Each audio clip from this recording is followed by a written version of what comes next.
Hello दोस्तों, कैसे हैं आप सब लोग। अगर आप जानना चाहते हैं कि गुरुवार को मार्केट कैसा रहेगा तो ये वीडियो आपके लिए है, क्योंकि यहाँ पर हम डिकोड करने वाले हैं कि बुधवार को मार्केट कैसा रहा, क्या मार्केट ने इंपॉर्टेंट लेवल्स ट्रैक किए और क्या इंपॉर्टेंट क्यूज थे, और बृहस्पतिवार को गुरुवार को उसका क्या इम्पैक्ट होगा, इंपॉर्टेंट लेवल्स कौन से होंगे, मार्केट का ट्रेंड कैसा रहेगा।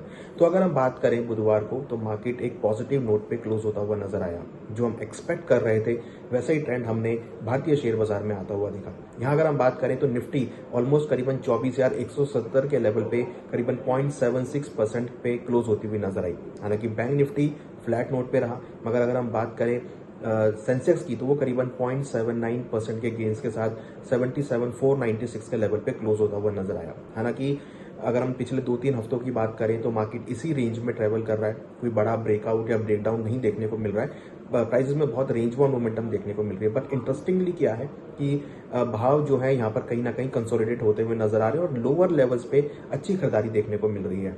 यहाँ अगर हम बात करें रुपी की, तो यहाँ पे रुपी अगेन वीक होता हुआ नजर आया। करीबन 94.82 के आसपास के लेवल हमने रुपी में आते हुए देखे। तो थोड़ा सा यहाँ पे डॉलर डिमांड बढ़ने की वजह से हमने भावों में यहाँ पे रुपी के अंदर हमने गिरावट आते हुए देखी है, क्योंकि क्रूड के भावों में अगेन हमने एक उबाल आते हुए देखा है, जिसकी वजह से जो डॉलर डिमांड है वो इंक्रीज होती हुई नजर आई है। तो अगर हम बात करें भारतीय शेयर बाजार की, तो भारतीय शेयर बाजार काफी मिले जुले कारोबार के साथ ट्रेड करता हुआ नजर आया।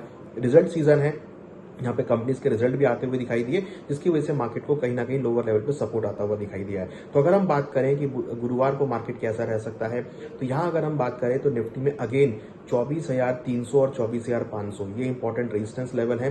हालांकि मार्केट ने सपोर्ट लिया है 23,800 के आसपास, वहां से अच्छा जंप भी लिया, तो टेक्निकली मार्केट पॉजिटिव नोड में आता हुआ दिखाई दिया है। वहीं अगर हम बात करें बैंक निफ्टी की, तो बैंक निफ्टी में 56,000 एक स्ट्रॉन्ग रेजिस्टेंस बन गया है। 56,000 के ऊपर अगर बैंक निफ्टी क्लोज करता है, ब्रेक करता है, तो फिर ऊपर में 56,800 से लेकर 57,000 तक के लेवल आपको देखने को मिल सकते हैं। Similar kind of thing Sensex की अगर बात करें तो सेंसेक्स में करीबन 78,000 एक स्ट्रॉन्ग रेजिस्टेंस बन गया। अगर वो ब्रेक होता है तो 79,000 तक के लेवल आपको देखने को मिल सकते हैं। तो अगर हम बात करें मार्केट के मूड माहौल की, तो मार्केट का ट्रेंड पॉजिटिव है। टेक्निकल चार्ट्स पे हम higher top higher bottom formations बनते हुए देख रहे हैं। वॉल्यूम धीरे धीरे आता हुआ दिखाई दे रहा है, जिसके अंदर स्मॉल कैप और मिड कैप के अंदर काफी अच्छी खरीदारी देखने को मिल रही है। उसके साथ साथ हम देख रहे हैं कि फार्मा सेक्टर के अंदर अच्छी खरीदारी देखने को मिल रही है।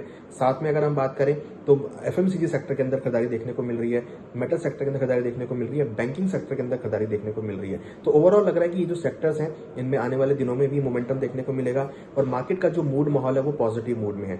तो लग रहा है कि आने वाले दिनों में मार्केट का जो ट्रेंड है वो यहाँ पर पॉजिटिव रहेगा। और यूएई ने जो स्टेप लिया है ओपेक और ओपेक से बाहर निकलने के लिए, ये कहीं ना कहीं भारतीय बाजारों के लिए पॉजिटिव है, क्योंकि जो भारत की क्रूड की आपूर्ति है अब शायद यूएई यहाँ पे फुलफिल करता हुआ नजर आएगा, क्योंकि यूएई अपनी प्रोडक्शन को अब यहाँ पे डबल करने की बात कर रहा है। तो अगर यूएई अपने प्रोडक्शन को डबल करता है तो वो सारी जो सप्लाई है वो इंडिया की तरफ आती हुई दिखाई देगी। तो हमें लगता है कि अब स्टेट ऑफ हॉर्मुज के अलावा बहुत सारी अदर जगह है जहां से हमको क्रूड मिल सकता है। तो ये भी एक पॉजिटिव पॉइंट होगा इंडियन मार्केट के लिए। तो हमें लगता है कि इसकी वजह से भी भारतीय बाजारों को सपोर्ट आता हुआ दिखाई दे रहा है और लग रहा है कि गुरुवार के दिन भी भारतीय बाजारों में एक रिकवरी का ट्रेंड आपको देखने को मिलेगा।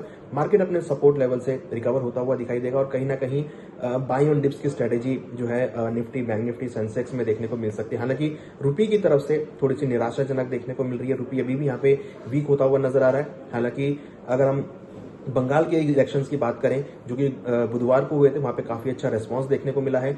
जो मतदाता का प्रतिशत है वो यहाँ पर इंक्रीज होता हुआ दिखाई दिया है, जो कि भारतीय बाजारों के लिए पॉजिटिव रहेगा। तो उससे भी पॉजिटिव आउटकम आते हुए दिख रहे हैं। और फाइनली जब बंगाल रिजल्ट का इलेक्शन का रिजल्ट आएगा तो वो भी भारतीय बाजारों के लिए बहुत इंपॉर्टेंट होगा।